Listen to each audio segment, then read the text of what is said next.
So I'm going to do a new series. This is going to be the first episode in a series all about kind of bass fishing 101, the exact things you need to get started. And in this episode we're going to talk specifically about getting the right rod and reel to start with. Not everybody can start out with 20 rods and reels. They can't start out with all the different things that they need, but I'm going to show you some of the things that I like that are good beginner models that will help you get on the water and be successful very quickly.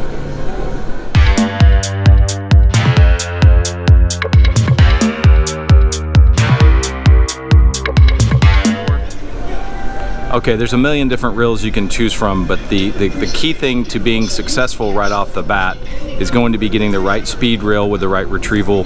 I like a medium speed reel for that application. You can fish almost everything with it, from jigs to drop shot to Cincos. That'd be your 6.3 to 1 or in that range, you know, a speed of 6 or higher, but less than that 7 gear speed, because that's just a little bit excessive. So something with a medium speed reel will get you good to get started on.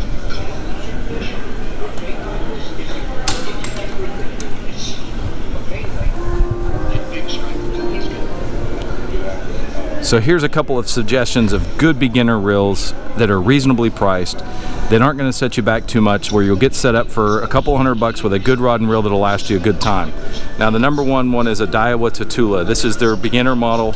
It's about $139, not too bad. Now this one's a 7.3 to 1 gear ratio, but they make them in all the different ones from 5.4 to 6.3. That is a good model. That one's going to run you about $139. Okay, reel number 2 is going to be this Shimano Citica. This one is $129. It's a 4-bearing reel, not too expensive, $129 like I said. It's a 4-bearing reel, 6.3 to 1. You know, Shimano just makes a great product. They have some higher price one. This one's $149, excuse me. And then if you really go upgraded for $179, you could get something like the Corrado, which is just a phenomenal reel, but you know, that's getting into the little higher price range. Now for your third option, I would go with a Garcia Revo. I like the Revo S. It's a good reel to start out with. I don't see one here today, but they have their Revo 3 SX for $99. Not a bad reel to start with. You know, it's a 10-bearing reel, which is really high bearings, which is really good. It'll last you a long time. Then you have the 4X over here, which is an 8-bearing system, again for $99. But you can't go wrong with those Revos. They're pretty bulletproof and they have a really good drag. You see me in a lot of videos. I use those myself. All right, now we're in the rods, into the rods. Again, you can go really high end, $200+ for a decent rod. And you can see here, I don't know, you can see some of these price tags, $189, over $200. But Dobyns makes their Fury rods. And this is the Fury series right here. This is a 6'3" 3-power, so this is a medium heavy rod. This is the Fury series, like I said, and it's $100. It's $109.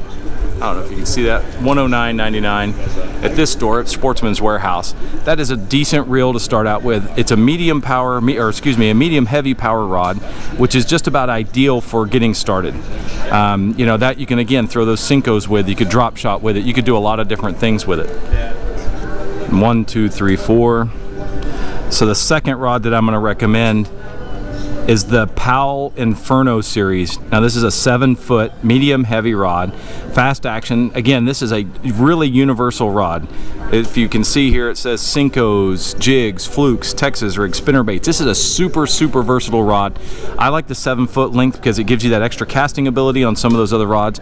This rod will run you $110, but that's not bad. Again, we're still around $250 for a total setup, but you're getting good high-end gear. This is stuff that you'll be able to use for years. Now, you know, I can show you down the wall of rods here. We could talk about a million different rods, and there is a lot of good ones out there.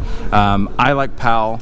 Dobyns makes a good rod. You've got you know, the G Loomis rods and Berkeley, Bass Pro, all those people make really good rods, but at the end of the day you got to figure out which one works best for you.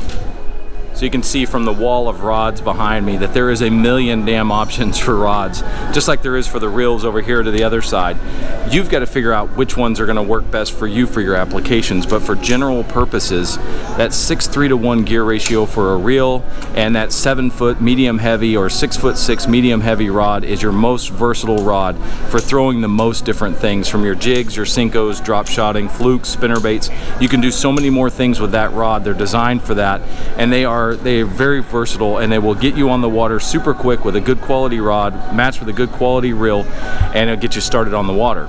Now in the next video, we're going to talk about terminal tackle, what line you should use, what line you maybe shouldn't use depending on your applications, and what hooks, weights and all that stuff you're going to need to get going. So stay tuned for the next video. I appreciate you guys watching, and we'll see you next time.